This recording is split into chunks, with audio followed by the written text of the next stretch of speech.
The Paper Game by Team F, Samantha Shimreif, Kim Wilson, and Stephen Dingler. Today we're going to be talking about the game process flow, our strategy and how it changed, the roles we played, the changing rules, our recording process, and what we learned.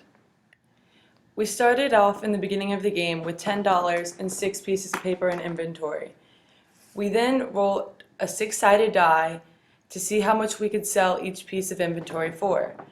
We eventually added a rule to double that number, giving us a maximum number of $12 for each piece of inventory.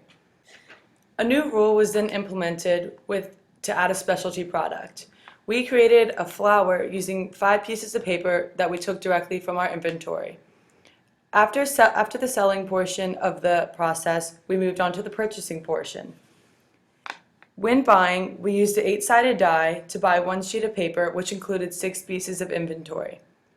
We multiplied the roll by 2, so the price of each sheet could be up to $16. Based off this number, we decided if we would buy and included a 6% sales tax.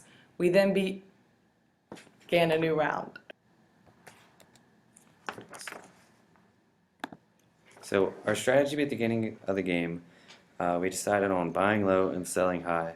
We quickly found out that even if we bought a sheet of paper at $8, when you divide it by 6, you're only paying $1.33 per piece, and you are able to make money as long as you sell over $2.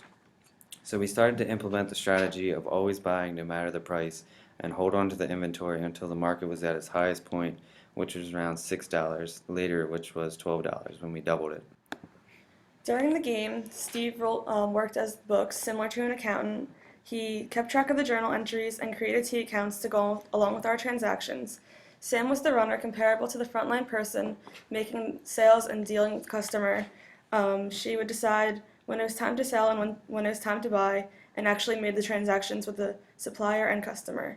Kim dealt with inventory, similar to the project manager, turning raw materials into the finished product that was ready to sell to our customer. About halfway through the game, we added some rules. The double die rule didn't have much of an effect on our strategy. Since we are doubling both the purchasing die and the selling die, the percentage still remained the same. We then added a 6% tax on purchases, so when we bought paper, our numbers would have an additional sales tax, which helped us pay more attention to our numbers and made the process more realistic. We then created a specialty product which made the market more realistic because it didn't always go in our favor since we weren't always chosen to sell our products and the price fluctuated a lot more.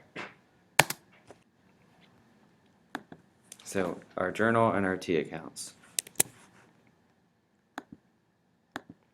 So I kept track of our transactions on the right side. You can see I pretty much wrote them down on a piece of paper, and I kept track of the rounds and what we sold, when we bought, and when we received paper, when we received money, when we sold for 2 rounds ahead. So you can see it corresponding. At the beginning we got $10 in cash, and that goes in our debits, and then we had 6 pieces of paper in our inventory. And for example, in round 2, we sold 6 pieces of paper at $5 each, so that's $30. We would put that in accounts receivable because we didn't receive the money right away. We had to wait 2 rounds, which you'll see in round 4, we actually get that money. So our inventory is decreased at the time of the sale by 6, and our money will come in 2 rounds in round 4. And you can see in our inventory that we continued with our strategy to purchase every round, as we always bought 2 sheets no matter the price. And you'll see that from round 4 we implemented that strategy all the way down to round 24, which was our last. And you can kind of just match up the numbers in the book to make sure everything's right. See, when we sold some 2 rounds prior, it would be up here 2 rounds in the debit, and then 2 rounds later it'd be down in the credit. You can kind of match up all our transactions. You can even go back to the journal to match it up there. And same with accounts payable. Since when we bought paper, we put that on credit over here, and then when we would pay that off the next round, it would just go down next round into debits to cancel it out. And then it would also go over into cash to match that transaction. When you have accounts payable as a debit, it would be cash as a credit to cancel that out. And you can just go down, even in round 22, 1696, over here, same round, 1696. So our book was kind of kept nicely, I'd say. Everything was pretty good.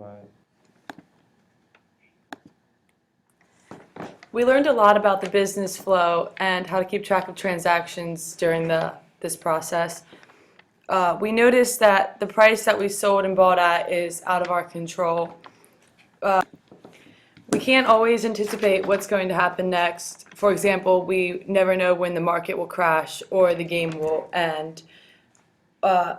We also learned that our initial strategy won't always work, and sometimes you have to change up your ideas.